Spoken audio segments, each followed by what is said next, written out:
There is a moment in the middle of a crowd when two people look at each other and the whole world disappears.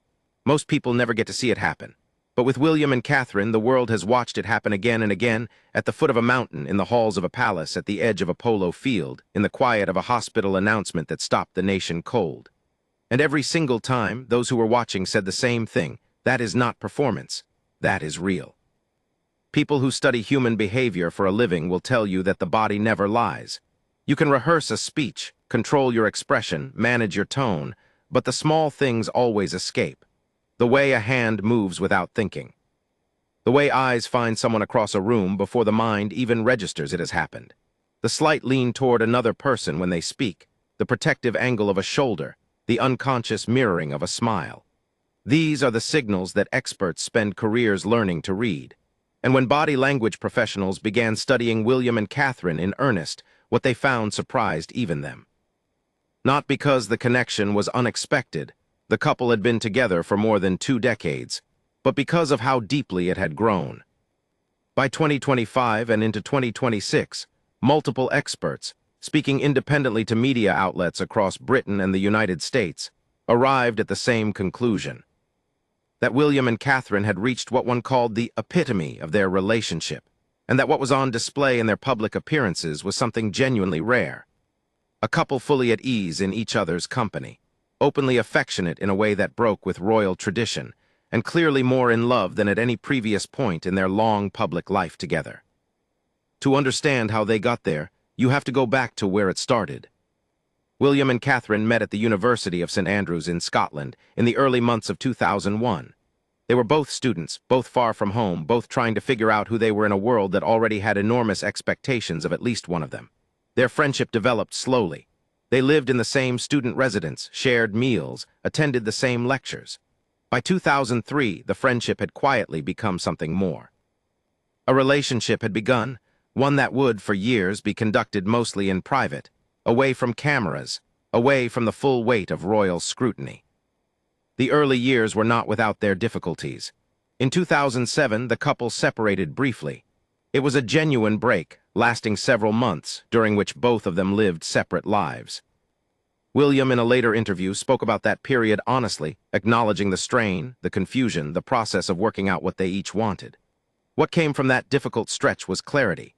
They came back to each other not because it was expected or convenient, but because, when given the chance to walk away, neither of them wanted to. That choice, freely made without obligation, would define the foundation of everything that followed. They married on April 29, 2011, in a ceremony at Westminster Abbey watched by hundreds of millions of people around the world. The images from that day remain some of the most studied in modern royal history, and not only because of the grandeur of the setting. Body language experts who analyzed photographs and footage from the wedding noted the particular quality of the moments between them. The way William turned fully toward Catherine when she walked down the aisle, the barely contained emotion on his face, the quiet exchange of words at the altar that cameras caught but microphones could not. The balcony kiss, brief and sweet and perfect, was described by one expert as the moment everyone had been waiting for, a moment that the couple, in the words of one professional observer, nailed. In the years that followed, 3 children arrived: George, Charlotte, and Louis. The demands of royal life increased, public engagements multiplied.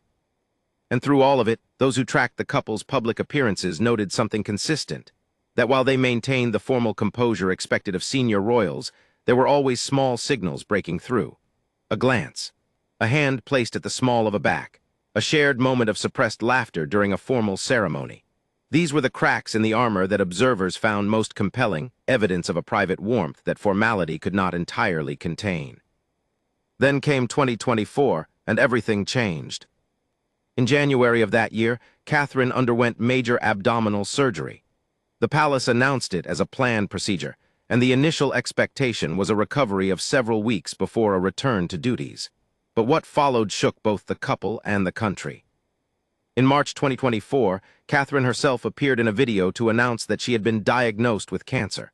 She was calm and measured in the announcement, precise in her language, clearly aware of the weight of what she was saying, both to the public and to herself.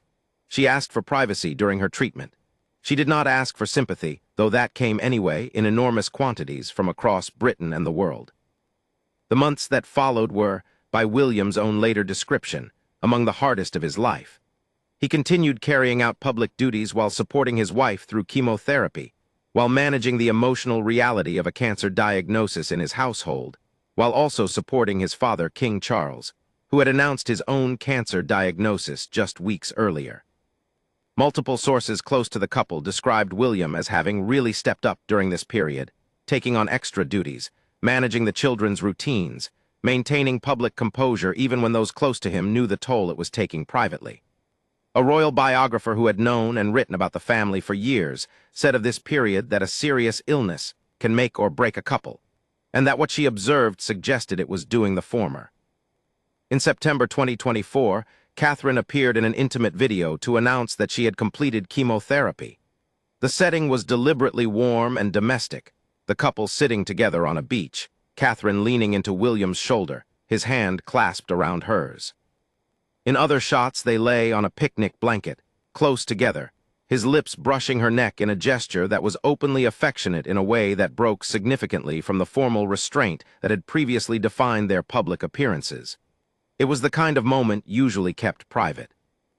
That they chose to share it said something about where they were as a couple, about what they had been through, about the tenderness that had survived and deepened on the other side of an experience most people would find devastating. A royal biographer who analyzed the video spoke about what it revealed. "It gave us a real insight into them as a couple," she said. "For a couple that have always been so private, it was unusual."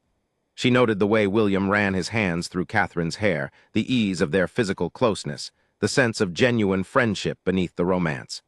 "They were just clearly so comfortable and happy in each other's company," she added. "There was a real sense of love and friendship. It gave us a very special insight into a very special relationship." A second biographer, speaking separately, was even more direct. "Their marriage is stronger than ever," he said. He described how the experience of navigating a serious illness together had brought them to a place of closeness that years of normal life had not quite reached. The fear of losing, of being lost, had clarified things. It had stripped away the peripheral noise and left only what mattered. And what remained, visible in every photograph and video appearance from that period onward, was a couple who understood each other at a level that most people only reach after a lifetime. Catherine returned to public life carefully and gradually. Her first significant public appearance after her diagnosis was at Trooping the Color in June 2024, where she joined William and their children on the balcony of Buckingham Palace for the annual military parade. The images from that day were studied closely by body language professionals, who noted the particular quality of the couple's interaction. "What's nice here," one expert said of a photograph taken on the balcony, "is that there's overlapping in their bodies, and the back of his arm is touching the front of hers." The expert added that in many royal family photographs, couples stood apart, and that the closeness captured on that day was really special. The loving gaze they shared, caught briefly by a camera, was described as a private moment shared publicly. William wanting to say something to Catherine, Catherine's head and neck turning toward him with visible pleasure. In January 2025, William publicly posted a birthday message for Catherine on social media, an act that was, in itself, a departure from the couple's usual restraint. "To the most incredible wife and mother," he wrote. "The strength you've shown over the last year has been remarkable. George, Charlotte, Louis, and I are so proud of you." The directness of the language, the fact that he chose to say it publicly at all, was read by many observers as a signal that the experience of the previous year had changed something about how William wanted the world to understand his relationship with his wife. As 2025 progressed, the couple appeared more frequently together at public engagements, and what observers continued to note was a consistent and deliberate physical closeness. They stood nearer to each other than before. They touched more often, not dramatically, but in the small, continuous ways that signaled genuine comfort.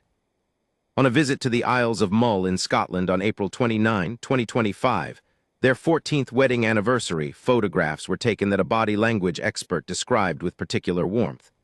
"Their bodies are in a subtle heart posture," the expert said.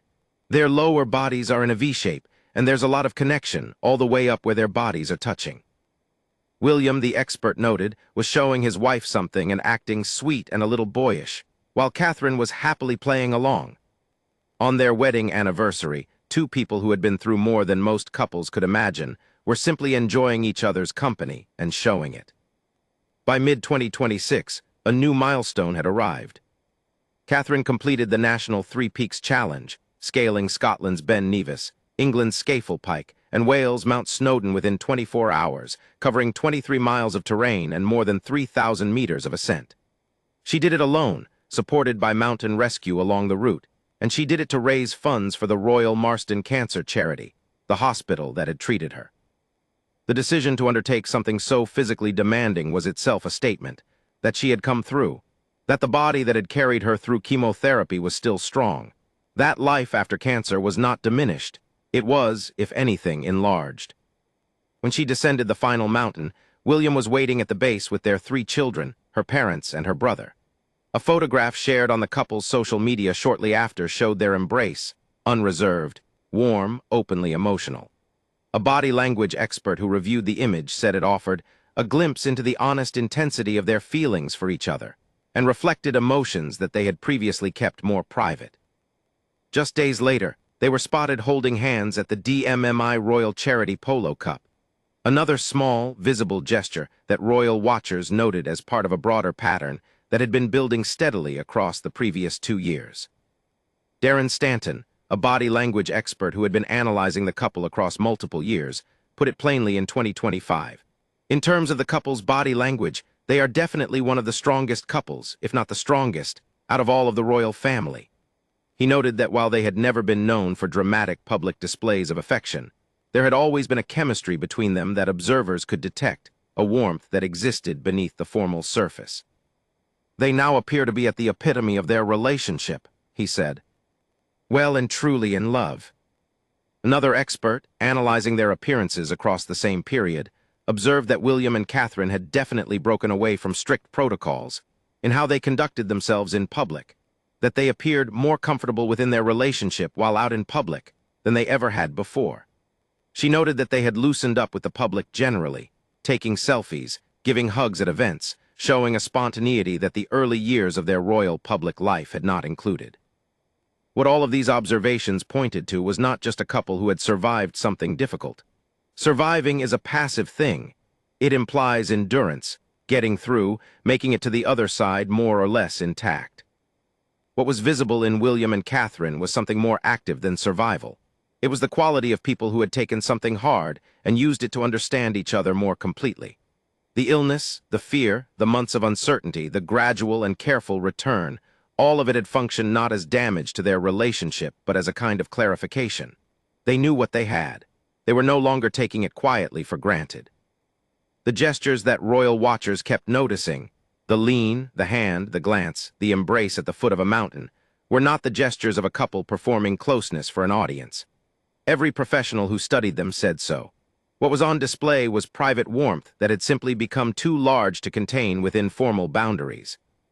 A relationship of more than 2 decades, tested by illness and fear and the relentless pressure of royal life, had arrived at a place of open, visible, unself-conscious love. And the millions of people watching had noticed, and had felt something in response, not just admiration but recognition. The recognition of something true. Every gesture told a story. The story it told was that what they had built together, through university corridors and a brief painful separation, and a fairy-tale wedding and 3 children, and a cancer diagnosis that stopped the world, was still standing. More than standing. It was, by every visible measure, the strongest it had ever been.